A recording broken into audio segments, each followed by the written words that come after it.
Economía, muy buenas tardes, muchas gracias por acompañarnos. Hoy vamos a hablar del tema de la reactivación económica. Para eso nos acompaña don Álvaro Sáenz, quien es expresidente de la Cámara de Agricultura, expresidente de UCAEP y lo más importante, empresario, que conoce el sentir de lo que están viviendo los empresarios allá en la calle. ¿Qué tal, don Álvaro? ¿Cómo está? Muy buenas tardes. Muchas gracias, María. Muy bien, gracias. Vamos adelante. Tenemos 2 años de estar hablando de reactivación económica y la cosa no camina. ¿Qué es lo que está? Pues nos tocó el tema del COVID, pero ya antes de eso se venía esperando también un plan de reactivación. Las cámaras han propuesto 1000 ideas y parece como que el gobierno no es reactivo a esas propuestas que se han hecho. Sí, desde hace tiempo, porque la economía tiene una desaceleración importante y un desempleo antes de la pandemia de un 12%, y la gente necesita trabajar. Hay algunas actividades que están expuestas a la economía internacional que están bien, y otras que están en la economía del régimen definitivo, que es el régimen nacional, que están muy complicadas. La pandemia vino a desnudarnos y dejarnos en media calle, ¿verdad? Empresas que estaban al borde de la quiebra terminaron de quebrar y la economía tuvo grandes problemas o está teniendo derivados del impacto del déficit fiscal, ¿verdad? Como lo he dicho varias veces, el déficit fiscal es un causante directo de la pobreza y desempleo. En esto de la reactivación económica hay 3 mitos, ¿verdad? Y ahora podemos conversar.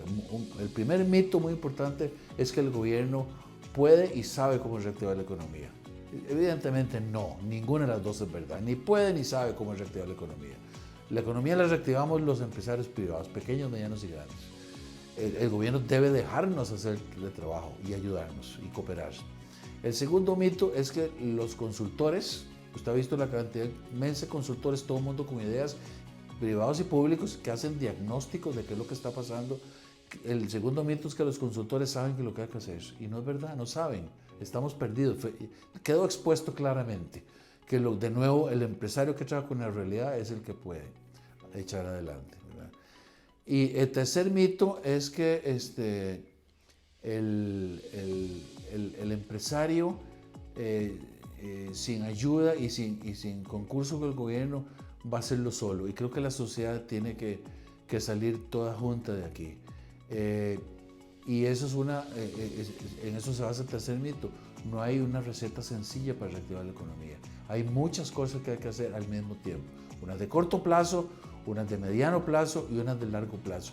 Una tarea pendiente y otras cosas que hay que hacer. Y lo dijimos en el Congreso Empresarial del año pasado y en lo que se le ha entregado al gobierno muchas veces, pero no ejecutan. Eso no es una cosa sencilla, no es de llegar y prender un switch de luz y empezar a reactivar la economía. No se puede hacer eso. Tenemos que ser realistas. Pero falta ese acercamiento entonces con el gobierno, entre empresas y gobierno empresarial, porque se han reunido con las cámaras varias veces, pero no sale de ahí algo que sea factible, que sea ejecutable. Cuando yo estaba en la presidencia de UCAEP, hicimos el Congreso Empresarial hace un año, se le entregó al gobierno 3 medidas macroeconómicas importantes, y se le entregó después una serie de 114 pasos que se llama un pacto por el empleo. Derivado, era una materia prima muy rica porque salió del conjunto de las cámaras, cosas prácticas de corto plazo que el gobierno podía hacer antes de que terminara su mandato en mayo de 2022. Han hecho muy pocas cosas, falta ejecución, y el problema también del Estado es que por ejemplo, tenemos un buen gerente en el Ministerio de Transportes, pero hay muchos otros ministros que no ejecutan. Y ese es el problema, ¿verdad? No ejecutan. O sea, diagnóstico estamos hasta la coronilla ya. No ejecutan, no hacen. Y yo quiero rescatar aquí una cosa. No solamente es el Poder Ejecutivo, es el Poder Legislativo. Una de las cosas que hay que hacer para reactivar la economía es darle tranquilidad a futuro, a la inversión nacional. Y para eso es importante seguridad jurídica. Y vea el circo que han armado con la ley de empleo público, tan importante, porque el Estado no reactiva la economía, ciertamente, pero el Estado debe ayudar a hacerlo, y para eso necesitamos un Estado menos costoso, que desperdicie menos recursos y que no esté confrontado, sino ayudándole al empresario privado. Pero con tantas ideas que le han propuesto, pareciera que el gobierno no quiere hacerlo, porque ¿qué otra explicación existe? En la Asamblea Legislativa no hay un solo proyecto de reactivación económica en este momento. Bueno, un proyecto de reactivación económica, María, es muy importante y que reactivaría el mercado más grande del país, que es el mercado laboral, que es el 87% de la población económicamente activa del país trabaja en la empresa privada. Es el proyecto de jornadas acumulativas, jornada flexible, y ahí lo tienen durmiendo el sueño de los justos. Yo creo que las cámaras UCAEP deberían impulsar eso, empujar por ese proyecto, y el gobierno ponerlo en agenda, y ni siquiera está convocado. Eso es un proyecto súper importante. Un ejemplo, ¿verdad? Pero el hecho que el Estado sea tan grande, ¿qué implica? Tramitología. Todos nos quejamos de la tramitomanía. Ese es un gran problema también. El hecho que la deuda pública sea tan grande, son 3.000 millones de dólares al año en intereses. Ese es otro problema también. Entonces, no es una causa sencilla, es un montón de cosas que va a reactivar la economía. Y tampoco va a ser algo muy rápido. Pero hay que hacerlo, si no, vamos a quedarnos atrás. Pero esas ideas, ¿por qué no se ejecutan? Es decir, ¿qué explicaciones da? También hay gente que critica que es que a los empresarios les ha faltado fuerza, que en algún momento se dijo, ¿verdad? Que por qué la UCAEP no llegaba y le golpeaba la mesa al presidente, mire señor, hay que hacer esto, pero como que están en una actitud pasiva. ¿O será que los empresarios se cansaron de estar tratando de llegar a un consenso con el gobierno? Nosotros logramos un consenso con el gobierno cuando yo tenía responsabilidades en UCAEP y logramos pasar la ley de fortalecimiento de las finanzas públicas, que era imprescindible para que no cayéramos en el precipicio fiscal. Y se logró, y primera vez se logra no subir impuestos, sino ampliar la base tributaria. Bueno, ahora nos golpeó la pandemia y con el gobierno estuvimos negociando para que no hicieran un cierre económico, sino un cierre social. De modo que el hueco en las finanzas públicas no fuera tan grande como es. El hueco en las finanzas públicas es del tamaño, el hueco en las finanzas públicas que se hizo por los cierres pandémicos es del tamaño de lo que le estamos pidiendo al FMI. ¿Okay? Entonces se le dijeron cosas del gobierno y las cámaras me parece que en este momento deben golpear la mesa, pero sin desenfocarse. No es sentándose con sindicatos, no es enredando a la gente, sino es teniendo una agenda clara y sencilla de qué es lo que quiere el empresario para reactivar la economía, qué exige de facilitación del gobierno, de que el gobierno coopere, no obstruya, para dejarnos trabajar, de dar confianza, de eliminar los abusos en las pensiones y en los salarios, porque eso desmotiva a la gente para invertir en hacer un Estado eficiente, de modo que no desperdiciamos tanto dinero, ¿verdad? Y en optimizar cosas. Por ejemplo, lo del muelle APM, ¿verdad?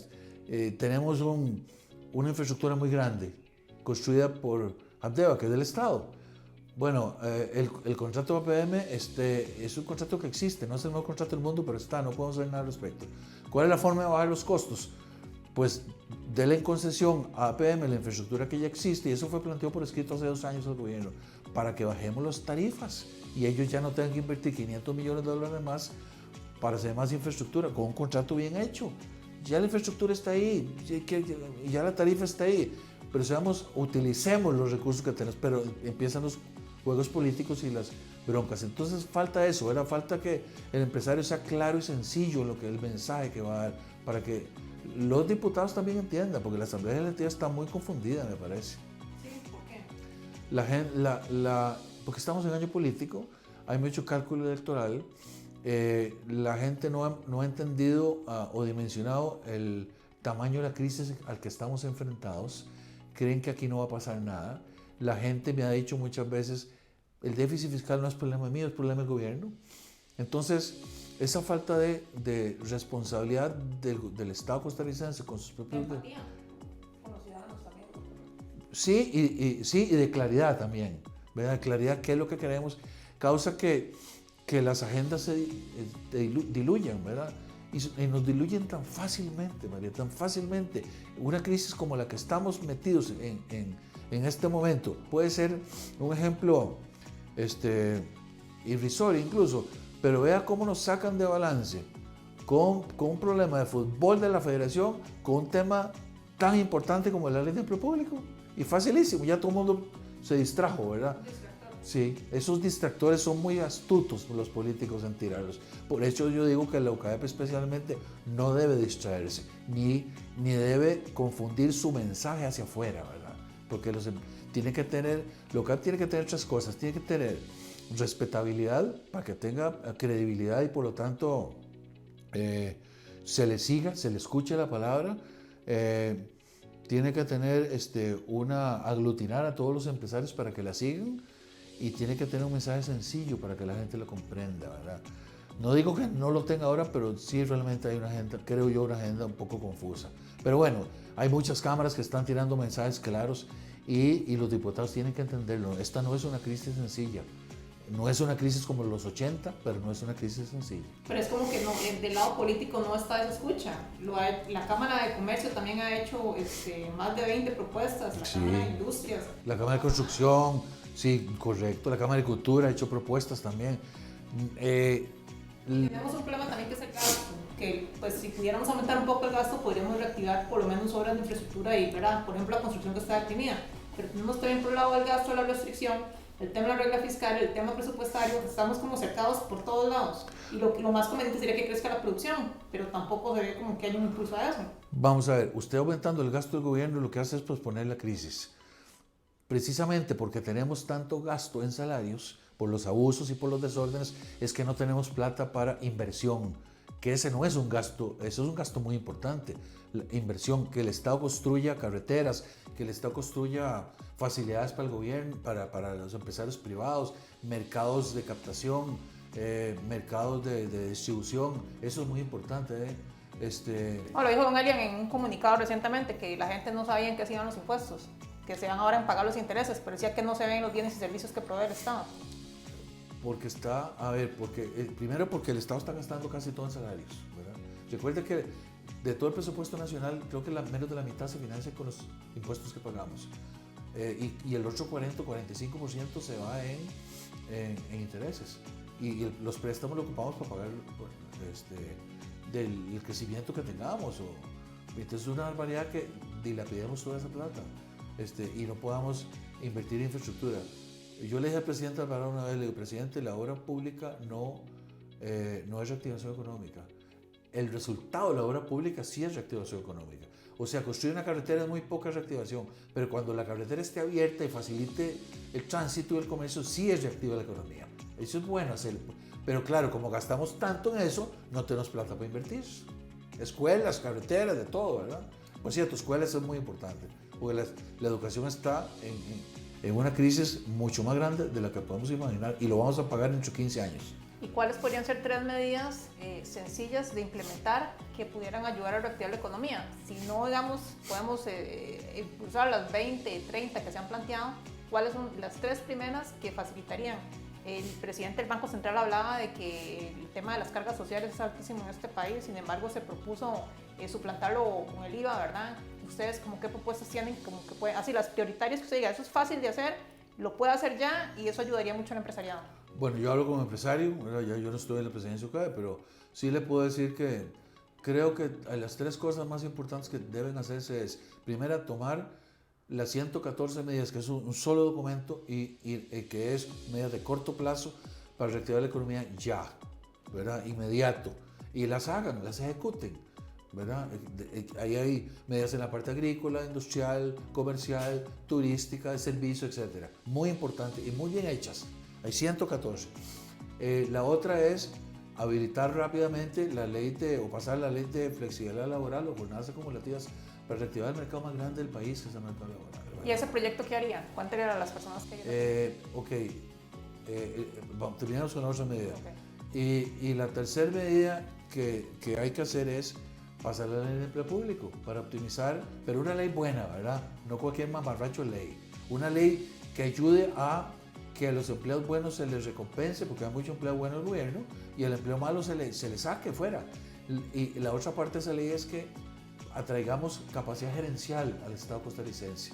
Si el salario promedio del empleo público es el doble del empleo privado, resulta que cuando un jefe renuncia en una institución de gobierno, lo que hacen es sustituirlo con el que sigue y no traerse a alguien de afuera, un empleo privado capaz, competente, ¿verdad? Y que compita. Son 2 cosas, ¿verdad? Que sea competente y que compita por el puesto, de modo que tengamos capacidad, y esa capacidad nos va a ayudar a los empresarios privados a trabajar, ¿verdad? Y la tercera es que baje el desorden del Estado. Eso va a ayudar mucho. Esas 3 medidas creo que son las más importantes. Y la otra es que a través de esas 3 medidas va a ayudar a a que bajemos el costo de la deuda, porque el costo de la deuda nos está matando, ¿verdad? Si usted tiene un 8% de intereses, vamos a ver, el déficit, el PIB de Costa Rica son alrededor de 70 mil millones de dólares. Si usted está endeudado al 70%, tiene 40 mil millones de dólares de deuda, más o menos. Al 8% son 3.200 millones de dólares al año en intereses. Claro, se comen toda la producción. Sí, claro, se comen la producción y lo que podríamos invertir en carreteras, en escuelas, en educación. ¿Verdad? Entonces, por eso es que lo dije varias veces. Aquí hay dos grandes, y ahora finalmente salió. Yo no entiendo cómo la gente no había captado esto antes, pero los dos grandes, ¿cómo se llama? Agujeros negros del gobierno, del Estado costarricense, se llaman las universidades públicas y el Poder Judicial. Y digo agujeros negros porque por más que usted les dé plata, se la tragan. Y siguen gastando, no hay cómo llenar. Hace poco tomó el acuerdo la UCR de que van ellos mismos a delimitar sus salarios. ¿Y por qué no lo han hecho antes? Por favor, eso es un eufemismo, eso es para que lo saquen del empleo público y después digan no se podía, tratamos de hacerlo los rectores. No, si no está por ley, mire, en la historia de la humanidad ningún burócrata se ha autocontrolado en sus gastos a sí mismo, nunca, en la historia. Entonces no van a empezar ahora. Y si no, ¿por qué no lo hicieron antes responsablemente?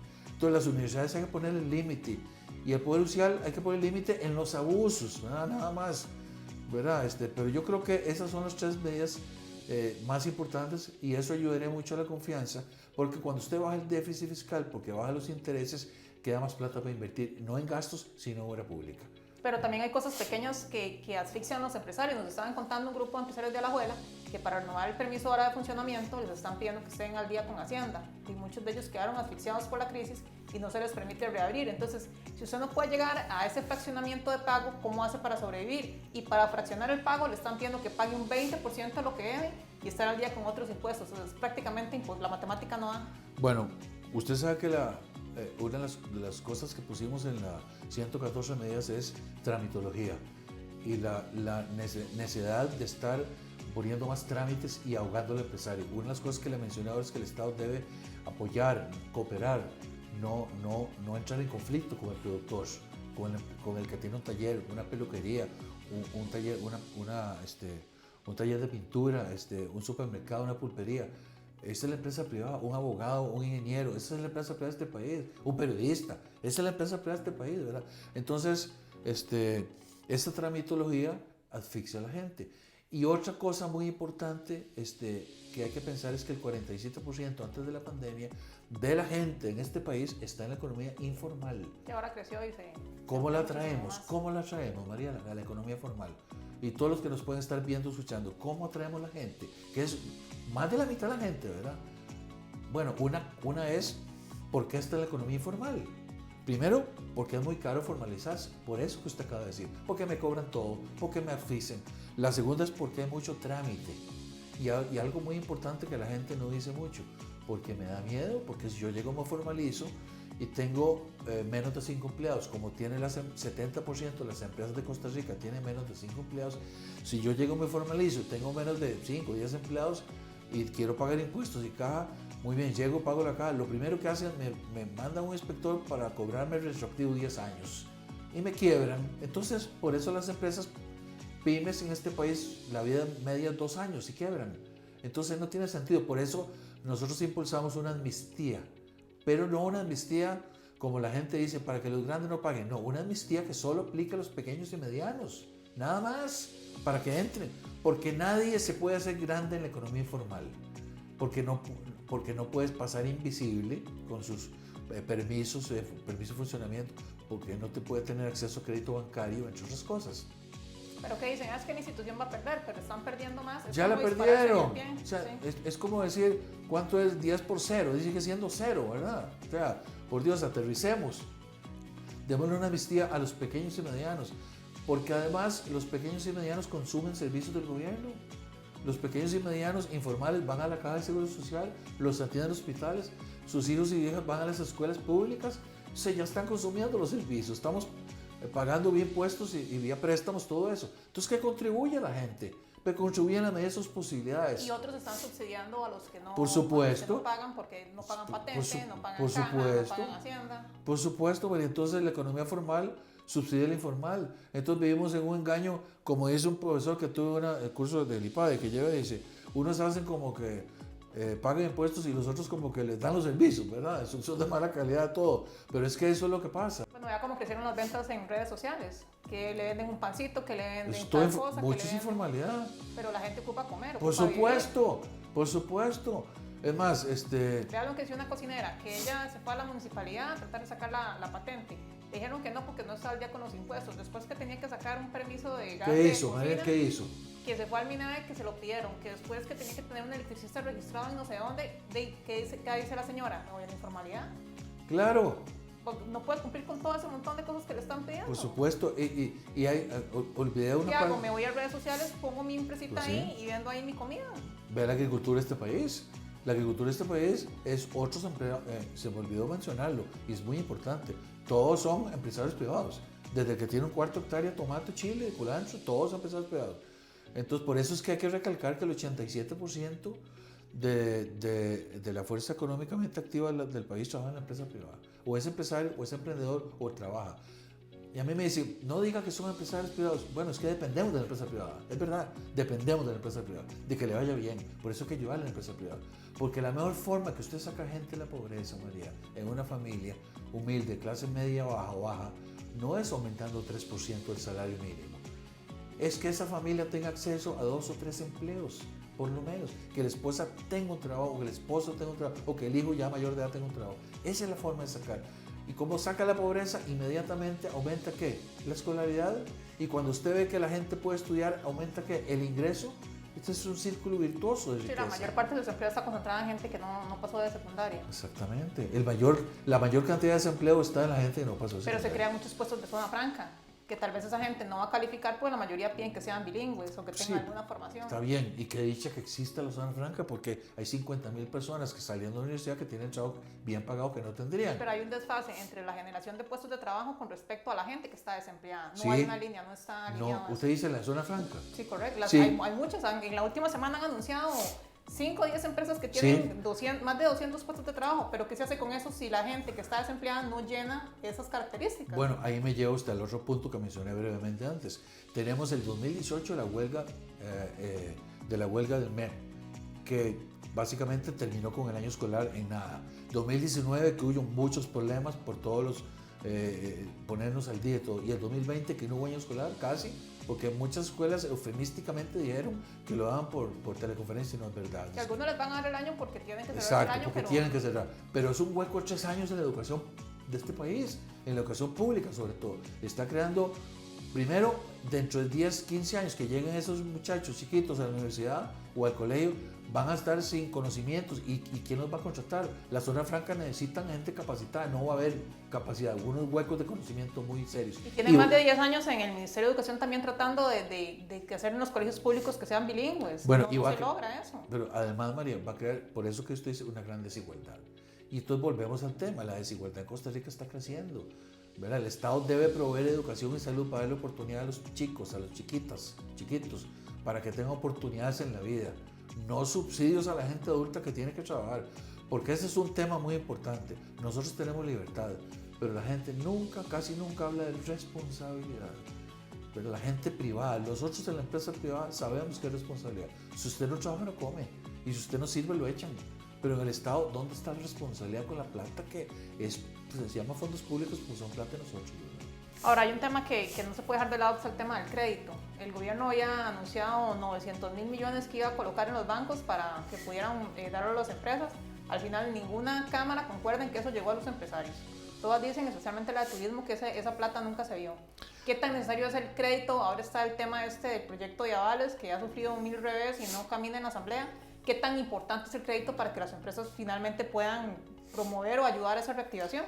Ayer me estaban contando una historia muy interesante y una información más bien. Vea lo injusto que es el déficit fiscal y cómo crea pobreza. El Banco Nacional, a pesar de que tiene mucho dinero, y digo el Banco Nacional porque fue lo que me contaron, pero todo el sistema bancario está igual. En vez de colocar al 5 o 6% de la plata, para lo cual a un empresario pequeño le piden un aval y tener un negocio caminando, y usted a veces no tiene un negocio caminando porque apenas está viviendo, y no tiene una garantía real, entonces no le prestan plata. ¿Qué hace con la plata? ¿Sabe qué hace con la plata? La prefiere colocar en bonos de gobierno 10% para financiar el déficit. ¿Y cuál crédito entonces? ¿Dio vuelta? El Banco Central dice 900.000 millones, sí, se lo prestaron ellos mismos. ¿A qué llegó a nosotros? Muy poco. Tiene razón todas las cámaras que han dicho, no está llegando. Primero porque usted necesita tener plata para tener para tener un negocio caminando, ser rentable. Y segundo, tener una garantía real. Si usted tiene un negocio caminando y tiene una garantía real, tal vez ocupa un préstamo para crecer, pero no para sobrevivir ni generar un negocio.